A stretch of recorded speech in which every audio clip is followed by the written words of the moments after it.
ભગવાન શિવનો ભેદ લેવા માટે બ્રહ્માજી ઉપર ગયા અને નારાયણ નીચે ગયા કે ભગવાન આ શિવલિંગનો અંત ક્યાં છે.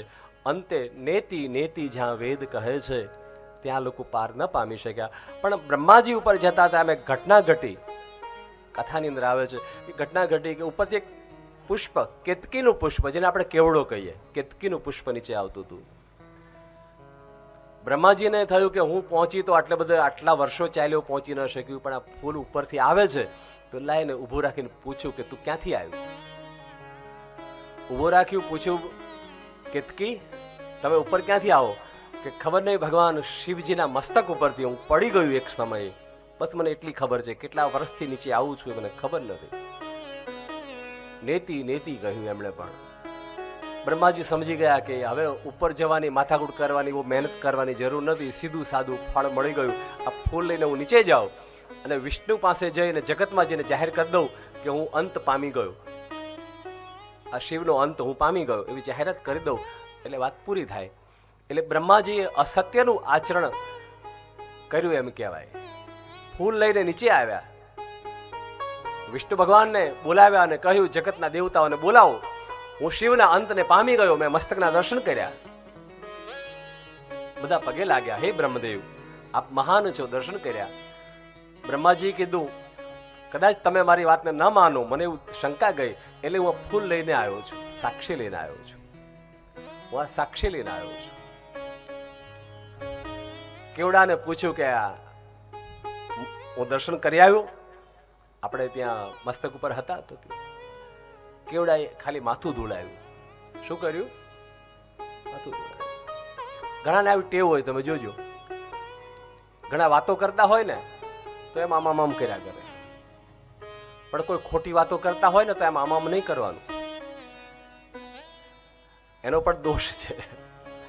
તમે ખોટી વાતમાં હા પાડો ને, ખોટી વાતમાં તમને સહેજ પણ શંકા લાગે ને ત્યાં તમારે હા નહીં કહેવાનું, એ ધ્યાન રાખવું.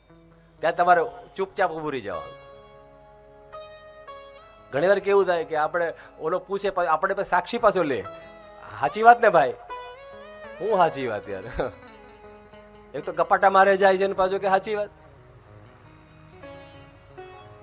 મને આવી ટેવ છે ભાઈ.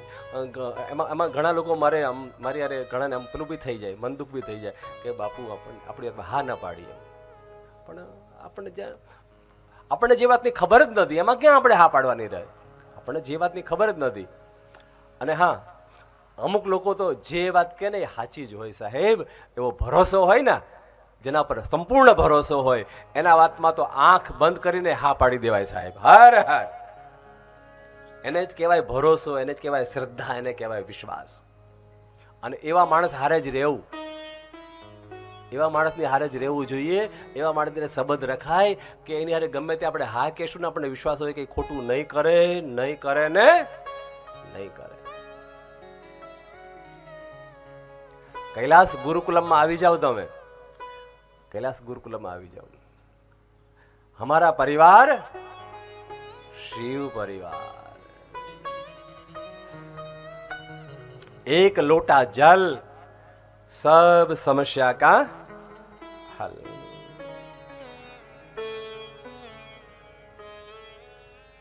પેલા કેવડાએ હા પાડી, અને હા પાડી અને ભગવાન શિવજી અસત્યની વાણી સાંભળી બ્રહ્માજીની.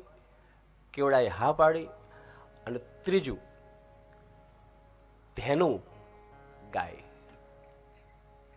એને પણ બ્રહ્માજીએ સાક્ષીમાં લીધા. ગાય માતાને પૂછ્યું, ગાય માતા તમે તો સત્ય બોલનારા છો, તમે કહો કે શિવનો અંત પામી ગયો હું? ગાય માતાએ પણ હા પાડી. પણ એ પહેલા તો ભગવાન શિવજીની નેત્ર ફરી ગયા. ભગવાન શિવજીની નેત્રની અંદર લાલાશ ઉત્પન્ન થઈ. ભગવાને અસત્યની વાણી સાંભળી અને ભગવાન શિવજી ક્રોધાયમાન થવા લાગ્યા. ભગવાને ત્રીજું નેત્ર ખોલ્યું. ત્રીજા નેત્રની અંદરથી ભગવાન શિવજીના ભૈરવ પ્રગટ થયા. શૈલ સંગ સમ વિશાલ જટાજૂટ ચંદ્રભાલ,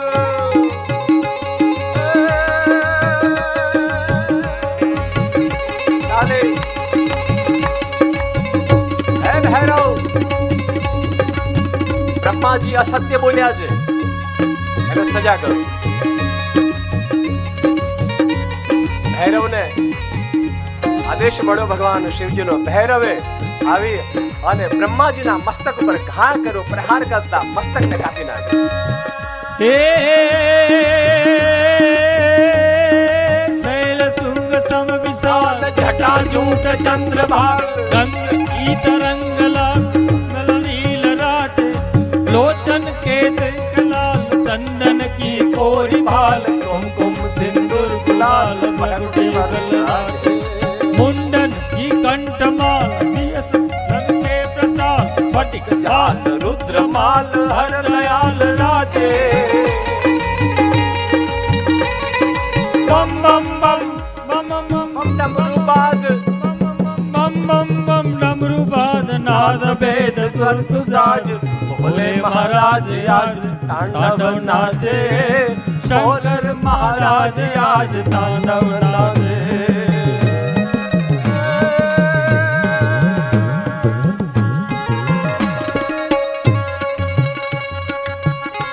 એક પ્રહાર કરતા બ્રહ્માજીના 5 મસ્તક હતા. પહેલું મસ્તક જ્યાં કપાયું, દોડતું દોડતું દોડતું દોડતું દોડતું દોડતું ગયું. દોડતું દોડતું દોડતું જ્યાં ગયું એમાંથી રક્તનો પ્રવાહ નીકળ્યો,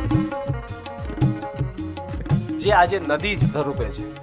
આજે પણ એ છે નદી, એ સ્થાન. એ નદીનું નામ છે કર્મનાશા નદી. આપણા ભારતમાં એ કર્મનાશા નદીનું આજે પણ કોઈ પાણી નથી પીતું, કારણ કે અસત્ય છે, અસત્ય છે. અરે પશુ પંખી પણ ત્યાં નથી પાણી પીતા, એટલું બધું એનો કર્મનાશ. અને આ ઘટના જ્યાં ઘટી, ભગવાન નારાયણ તો દયાળુ છે, એકદમ ભગવાન ઉભા થઈ ગયા અને ભગવાન વિષ્ણુ ભગવાને હાથ જોડી ભગવાન શિવજીને કહ્યું, પ્રભુ કર્પૂર ગૌરમ કરુણાવતારમ સંસાર સારમ ભુજગે. પ્રભુ દયા કરો, પ્રભુ તમે તો કરુણા સ્વરૂપ છો. પ્રભુ હું આપને કહું છું, બ્રહ્માજીને માફ કરી દો. એક મસ્તક કપાયું, 4 મસ્તક એમને રહ્યા. 4 મસ્તક હજી છે. ત્યાં તો વિષ્ણુ ભગવાન આડા આવ્યા. જો નહીતર વિષ્ણુ ભગવાનની હારે એને ખોટું કર્યું હતું ને. વિષ્ણુ ભગવાન સાચું કહેતા હતા કે હું કઈ નથી પામી શક્યો, પોતાની